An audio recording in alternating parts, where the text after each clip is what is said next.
अहिल्यानगर जिल्ह्यातील काही भागांमध्ये पाणी समस्या जाणवू लागलेली आहे। सध्या जिल्ह्यामध्ये खासगी आणि सरकारी टँकर मिळून 60 टँकरद्वारे पाणी पुरवठा सुरू आहे। संगमनेरमध्ये 16, अहिल्यानगरमध्ये 8, पारनेरमध्ये 23, पाथर्डीमध्ये 13 पाण्याचे टँकर हे सध्या सुरू आहेत। जवळपास 50 गावे आणि 266 वाड्यांवरती पाणी समस्या सध्या जाणवते। पाणी टंचाईच्या अडचणीमुळे स्थानिक प्रशासनावरती नागरिकांचा रोष हा पाहायला मिळतोय।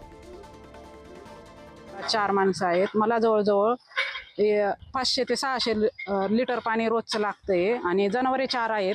मग त्याच्यामुळे जवळजवळ 1000 लिटर पाणी मला माझ्या कुटुंबालाच लागतंय। आणि तसं मग जरा विचार केला गावाचा, तर गावाची लोकसंख्या जवळजवळ 1700-1800, त्यामुळं भरपूर पाणी लागतंय। पण सध्या आता एकच टँकर चालू आहे शासनाचा, त्याच्यामुळे ते पाणी काही पुरेसं नाही।